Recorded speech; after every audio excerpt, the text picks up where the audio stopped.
It's been a decade since we tied the knot. Every year, we've made a point of visiting my in-laws' place during the Christmas holidays. As it does every year, that time is fast approaching again. The truth is, every year's Christmas is a severe strain for me.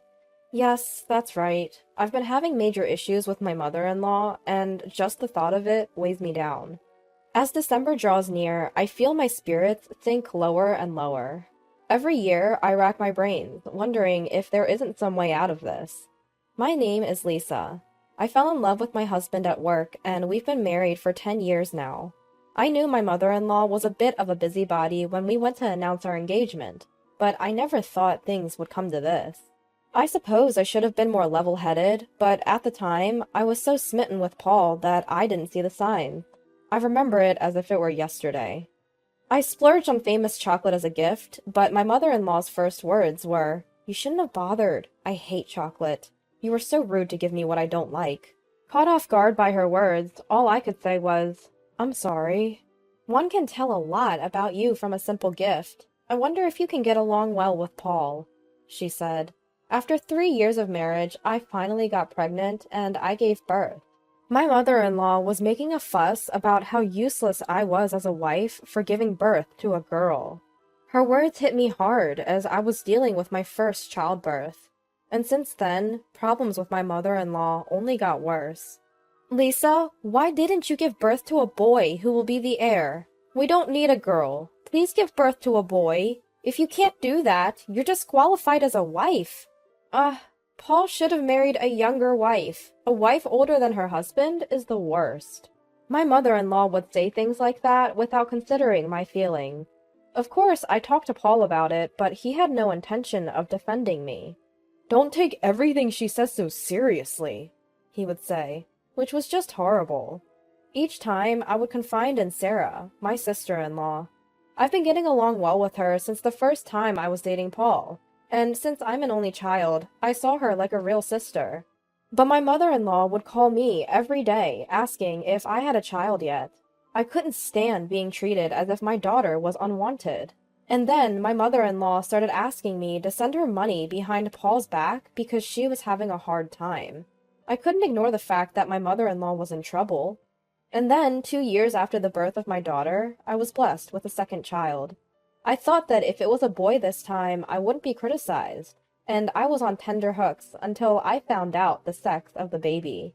But when I went for a checkup, the doctor told me it was a girl, and I was at a loss for words. And so began the phone onslaught from my mother-in-law again. "Lisa, don't you know the sex of the baby yet?" "I'm sorry, I don't know yet." "Modern hospitals should be able to tell. There's no way they can't." "I'll let you know as soon as I find out." "I don't want another girl. Sorry." I was so upset and complained to my sister-in-law. And so I gave birth without revealing the sex of the baby. When they told me, "Congratulations, it's a girl," I could only imagine my mother-in-law's demonic face, and all I could do was laugh. And my mother-in-law never once showed up at the hospital. But it was all the better for me.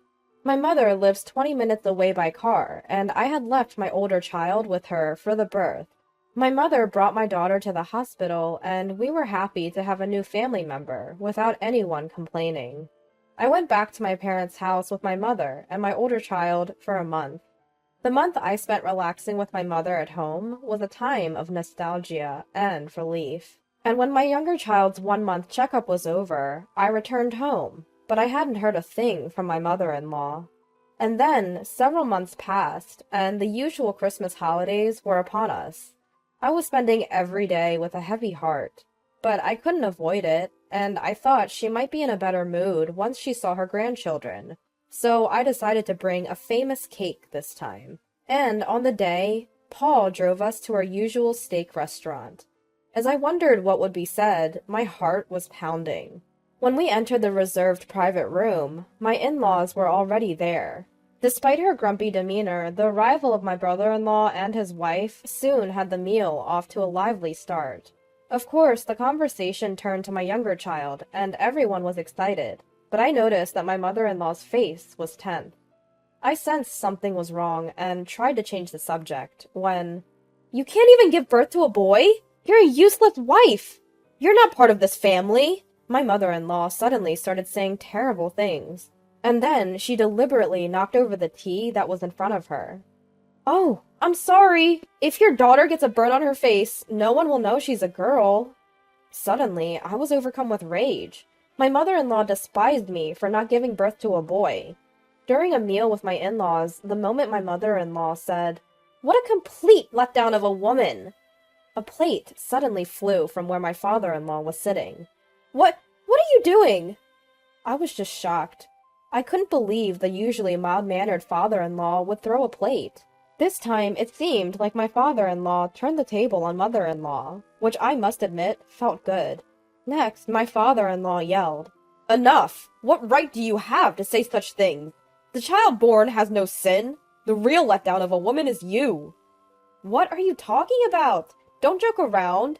A wife who can't give birth to a boy is like garbage.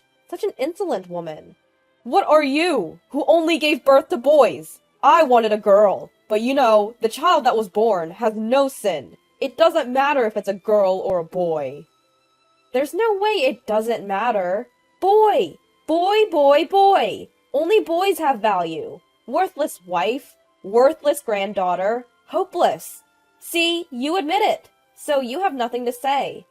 I was holding back my tears, but at the moment when I was about to break down with a sound, "You! Enough already! Lisa has given birth to 2 children. What more do you want? They're not your children. You don't help raise them. You just demand a boy out of your own selfishness. If you want a boy that much, why don't you give birth yourself? Of course, that's impossible for an old woman like you." "Hey, stop it now. What you've been doing isn't just bullying. Even when you got an expensive chocolate, you said, 'I hate chocolate,' even though you can't afford to buy such a chocolate. When will you have a child? I don't need a girl. You're useless as a wife. Serve me. Send me money. Get a job and make money. You're getting carried away, you stupid-looking old woman."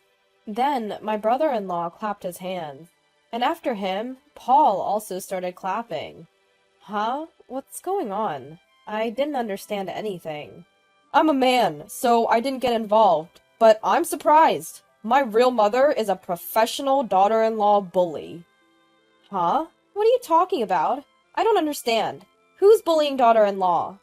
"You. There's no one else who would do that. I was almost abandoned by my beloved wife." "Huh?" "Men are insensitive and useless, brother. Absolutely. In comparison, women's intuition is terrifyingly accurate. You can't cheat." "Hey, what are you saying?" "It's obviously a joke, Sarah. Take over." "Roger? What? Are you guys some kind of fraudulent group? What do you think of your real mother?" "What do you mean, fraudulent group? You're talking about yourself." "What? Why me? You know a man named Mr. Brown, right?" "Huh? I don't know such a person. What are you talking about?" My mother-in-law was clearly flustered. She was trying hard to change the subject with an innocent look. Then, my sister-in-law continued the conversation. "What's this daughter-in-law bullying circle?" "Huh? I don't know. I don't know such a thing. Catch old mother-in-laws and invite them to the circle. Teach the members your invited techniques, traps, and ways to bully their daughter-in-laws. Every week you hold seminars and have a good time with the outrageous old ladies. You've been practicing the daughter-in-law bullying. You're a shitty mother-in-law. Invited by Mr. Brown, you were helping and aiding. Mr. Brown's aim was to earn money by holding seminars, but Mr. Brown was short of funds and was extorting you. You were extorting Lisa for money every month. When the money didn't come in as you expected, you vented your frustration on Mr. Brown and practiced daughter-in-law bullying. Do you think such a rotten, shitty mother-in-law will be forgiven?" "Mother-in-law? What does this mean?" That's not true. Everything Sarah is saying is a lie. I want you to stop." "Then what's this?" My sister-in-law pulled out an envelope from her bag and showed the photo, and my mother-in-law's eyes were wide with surprise. "This is a photo from your seminar, right? You're looking pretty friendly with Mr. Brown. And what's this? Walking arm in arm is strange, isn't it? This is unacceptable. I was confused by this unexpected event, but now I understand why you've been bullying Lisa.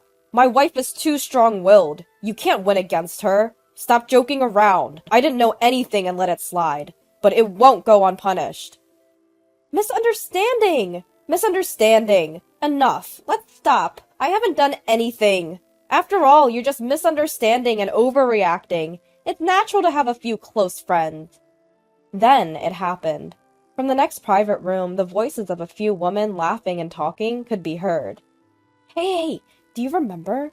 Patricia from the 3rd District who was in the same class at elementary school?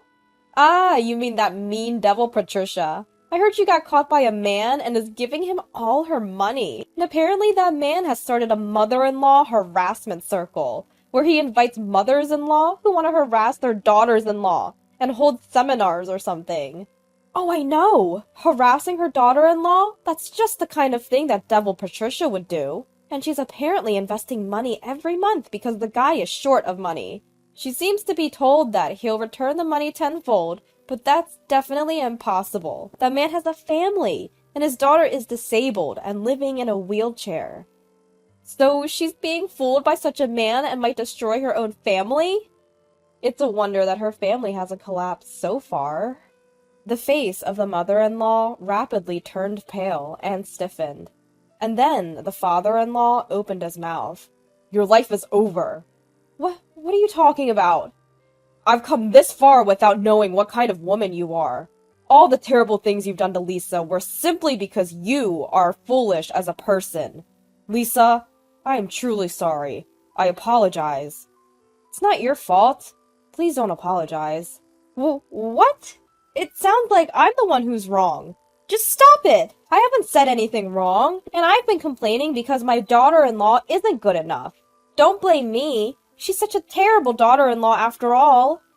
The terrible daughter-in-law is you. You got married, hiding everything from me, then demanded money from the kids when they became independent and give it to other men.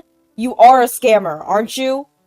A scammer? The fact that I have been serving you until now is true. It's a joke to be called a scammer for that.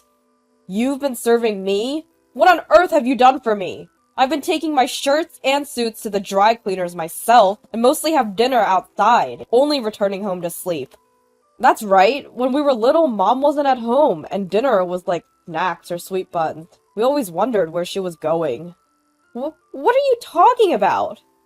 Exactly. We were told not to tell Dad anything. We thought it was strange from that time. She didn't even come to school for portfolio days or interviews. When I was taking high school entrance exams, the only person who helped me was my teacher. I was in trouble because I didn't know which school to go to. I was moved when I ate good, homemade food for the first time after getting married. Supermarket side dishes were a luxury. How could a mother like that blame Lisa? Lisa is a hardworking mother and a good wife. Don't keep quiet. Say something. You can't say anything. You thought what you've been doing wasn't found out, so you got carried away. You had no idea that the conversation would turn into this today. I wouldn't keep quiet about this. I've been talking to my father-in-law for a long time. What did you say? You have to leave this house today. We're getting divorced. Divorce? Why is this happening? It can't be helped because Lisa is my child, right? They're so close they fight. Don't mess with me. Are you going to play me more? I also knew that you had been cheating on me since your 20s, but I kept quiet because of the children. That's why you can't get rid of the habit of cheating. You're walking arm in arm with a friend? I've never seen such a friend. It's over. Your life ends here. You can do whatever you want from now on. Wow, I didn't expect that. So that's why she wasn't at home. It's impossible not to have time to make dinner for your children. It's funny that such a person was pretending to be a good mother-in-law and complaining. It's not a joke. I've sold our house and all that's left is to submit the divorce papers. I've been fooled for a long time. Now I can live my own life, properly. You sold the house? What are you doing without my permission? I won't get divorced. No matter what you say, it's too late. I don't think I'll ever see you again. If you have any complaints, please contact my lawyer. Huh? What will happen to me from now on? I don't have a house. I don't have any money. How am I supposed to live? Why are you taking away my happiness at this age? You're the one who kept taking away Lisa's happiness. Before, you took it from me too. It's just that it's come back to you. Please rethink. I admit I was wrong. But please don't divorce me. Don't make me laugh at this point. It's decided. You have to leave the house tomorrow. I've warned you. The divorce is decided, so I'll go home now. Me too. My father-in-law had been pretending not to know about my mother-in-law's cheating habits since long ago. Thinking about my father-in-law's feelings made my heart ache. I can't imagine how much he loves his children. And finding out that he had been planning this divorce all along, I felt a bit relieved. I wanted my gentle father-in-law to lead a free life. I had always thought that when I saw my in-laws. Age has no bearing on life's choices, because my father-in-law should have a life of his own, and I was filled with gratitude towards my sister-in-law who helped me. I never thought she would consider so much for me. It made me realize once again how wonderful a family can be. I wanted to have a good relationship with my father-in-law in the future, so I wished to live with him. And I wanted him to interact with my daughter, his grandchild, who he hasn't seen much until now. It's a family restart from this age, but I want to make it the best life. When my father-in-law called me Lisa, I truly felt like we were family.